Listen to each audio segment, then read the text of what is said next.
नमस्कार, स्वागत है आपका न्यूज़ लॉन्चर पर। मैं हूं अशोक वानखेड़े। लेकर आया हूं आपका अपना कार्यक्रम द एक्स-रे। एक खबर महाराष्ट्र से आई, खबर दुखद है। क्या करें आजकल सुबह होती से ही डर लगता है और कई ज्योतिष से जो बार-बार कहते हैं कि हमारी भविष्यवाणी ठीक हो रही है, उसको देख के रोंगटे खड़े हो जाते हैं। एक बड़े विमान का हादसा, कई लोगों की मौत अहमदाबाद में। उसके बाद उत्तराखंड में हेलीकॉप्टर गिरता है, 7 लोगों की मौत। उसके बारे में बातचीत चली रही थी, उसके बारे में विश्लेषण चल रहा था कि खबर आई महाराष्ट्र के पुणे जिले में एक पुल ही बह गया इंद्रावती नदी पर। कई लोग लापता बता रहे हैं, 51 जख्मी है, एक 5 साल का बच्चे की मृत्यु हो गई है। उसे पकड़ के 4 लोगों की मृत्यु की अभी तक कन्फर्मेशन है। जब इसे एक्स-रे से देखता हूँ, क्योंकि महाराष्ट्र में गडकरी महाराष्ट्र से आते हैं, जिन्हें लोग रोडकरी कहते हैं, जो अपने इंफ्रास्ट्रक्चर के लिए हमेशा अपनी उपलब्धि बताते हैं या सरकार की उपलब्धि बताते हैं। दूसरी तरफ पुणे मुंबई से लेके नागपुर तक एक नया एक्सप्रेसवे बना, उसको लेकर फडणवीस सरकार अपनी उपलब्धि मानता है। एक नया बड़ा एक्सप्रेसवे बनाने का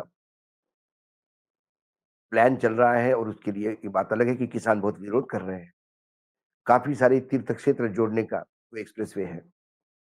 जब बड़े-बड़े रास्तों पे या पहला देश का एक्सप्रेसवे पूना-मुंबई सबसे बेहतरीन बताया जाता है। जब इंफ्रास्ट्रक्चर, अपने development, foreign investment, tax collection इस पे महाराष्ट्र इतराता है, तो फिर ये स्थिति महाराष्ट्र में क्यों है कि आज 2 गाँव के बीच में जुड़ने वाला ये पुल, 2 गाँव हैं पुणे जिले के मावळ तालुका में, तहसील में। वहाँ इंद्रायणी नदी पर शेलारवाड़ी और कुंडमड़ा, ये 2 गाँव को जोड़ने वाला एक लोहे का पुल है नदी पर। ये पुल डिफेंस डिपार्टमेंट में बना है, लेकिन ये आधा-अधूरा बना था। कई बार इस पुल को लेकर 30 साल पुराना पुल है लेकिन पूरा नहीं हो पाया, सरियाँ बाहर निकली हुई थी, कोई चीज़ टूटी हुई थी। इसकी कंप्लेंट प्रशासन को लगातार स्थानीय लोग कर रहे हैं, लेकिन प्रशासन के कान पे जू नहीं रही। महाराष्ट्र में येलो अलर्ट जारी हो गया, खासकर पुणे जिले में। इसके चलते प्रशासन ने जो पर्यटन स्थल थे, जो खासकर बरसात में वाटरफॉल देखने जाते हैं, उस तमाम क्षेत्र को निर्बंध लगाए थे कि वहाँ कोई जाएगा नहीं। येलो अलर्ट है, बरसात एकदम बढ़ सकती है। इंद्रायणी नदी पर ऐसा ही हुआ, बहुत सारा पानी बह था, पूर की स्थिति थी, बाढ़ की स्थिति थी। इस बाढ़ की स्थिति में बहुत सारे लोग वो बाढ़ का पानी देखने भी इकट्ठा हुए थे। वो जो रोड इतना सकड़ा है कि जिस पे बड़े मुश्किल से एक मोटरसाइकिल या स्कूटर जा सकती है। उस पर जब बड़े तादाद में देखा गया कि लोग हैं, तो पुल टूट गया। पुल टूटते से ही कई लोग उसमें बह गए, हाहाकार मच गया। स्थानीय लोगों ने प्रशासन की मदद के साथ लोगों को बचाने का प्रयास किया, काफ़ी लोगों को बचाया गया। करीब-करीब 15 लोग अभी भी लापता बताते हैं। मरने वाले में चंद्रकांत साबळे हैं 45 साल के, रोहित माने हैं 31 साल के और उनके बेटे विहान माने 5 साल के। बाप और पिता और पुत्र दोनों चले गए। चेतन चौरे हैं 23 साल के। इन डेड बॉडी को ये करीब-करीब अब अ, ये कन्फर्म हो गया है कि ये लोग की जान गई है। सवाल है कि प्रशासन के पास अब जाकर एकनाथ शिंदे ने, जो उप मुख्यमंत्री है और अ, नगर विकास मंत्रालय भी उनके पास है, उन्होंने फिर अब जाकर जितने भी पुल हैं उनके स्ट्रक्चर का ऑडिट ऑर्डर किया है। बरसात आ चुकी है, मानसून का आगमन हो चुका है। ये सारे काम आपको मानसून आने के 2 महीने पहले करने होते हैं, क्योंकि यदि पुल का ऑडिट पता पड़ा कि गलत है, तो कम से कम आप एक काम कर सकते हो कि पुल रेक्टिफ़ाई कर सकते हो, उसमें रिपेयर कर सकते हो, उसको चलने लायक बना सकते हो या आने वाले मानसून को तैयार कर सकते हो। चलते मानसून में ऑडिट हुआ, ये महाराष्ट्र सरकार की उदासीनता दिखाई देती है।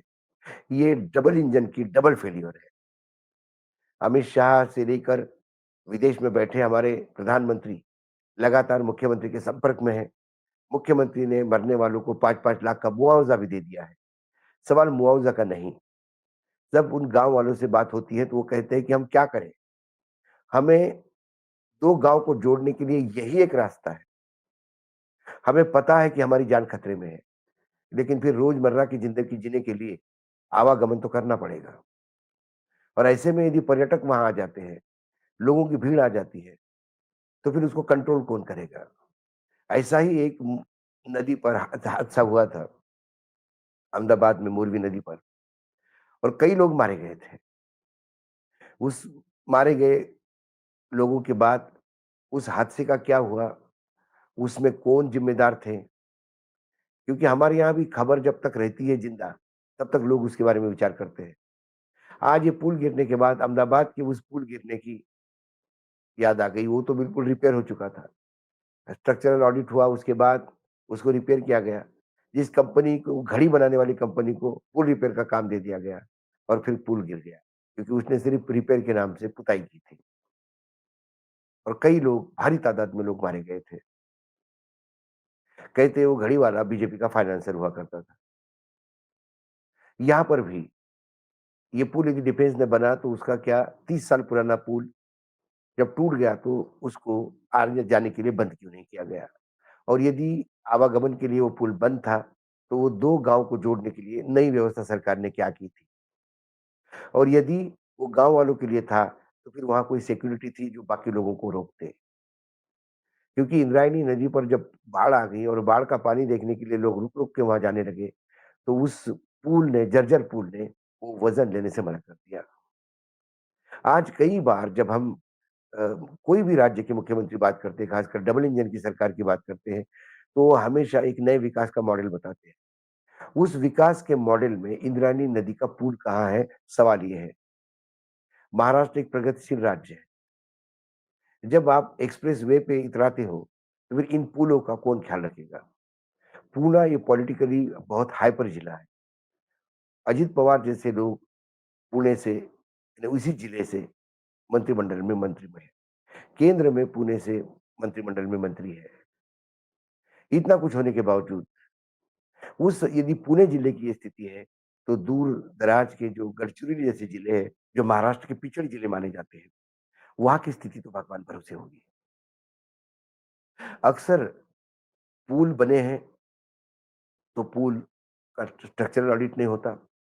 बनते समय भ्रष्टाचार की भेंट चढ़ जाता है। बिहार में तो हमने एक पुल 3 या 4 बार गिरते हुए देखा। महाराष्ट्र में इतनी बुरी स्थिति नहीं थी। लेकिन फिर धीरे-धीरे जब सरकारें लगातार बदलती रहती है, तो फिर ठेकेदार भी कमीशन दे-दे के परेशान होता है। ठेका लेते समय एक सरकार तो एक को पैसे दो, ठेका जब चल रहा है तो फिर दूसरी सरकार, फिर उसको पैसे दो और ठेका पूरा होने पर फिर कुछ आता है नया समीकरण, फिर उनको पैसे दो। तो जब भ्रष्टाचार में ज़्यादा परसेंट कमीशन जाएगा, तो फिर पुल बनाने के लिए पैसा कहाँ से आएगा? काफ़ी नेटिज़न ने भी जो सोशल मीडिया पे लोगों ने बहुत आक्रोश किया है, लेकिन ये आक्रोश जब तक रास्ते पे नहीं उतरता, तब तक सरकार के कान पे जूं नहीं रेंगती। ऐसे ही जब भी ऐसी दुर्घटना होगी, ऐसे ही नेता प्रधानमंत्री, गृह मंत्री, मुख्यमंत्री से बात करेंगे।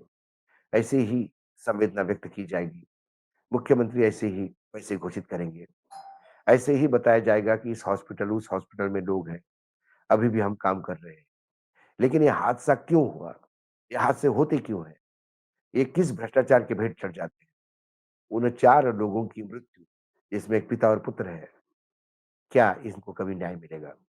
जब मैं इस तरह से देखता हूँ, तो मुझे डबल इंजन की सरकारें डबल फेल्योर होते हुए दिखाई देती है। आज एक्स-रे में इतना ही। कल फिर आता हूँ किसी विषय के साथ। तब तक के लिए नमस्कार, देखते रहिएगा न्यूज़ लॉन्चर।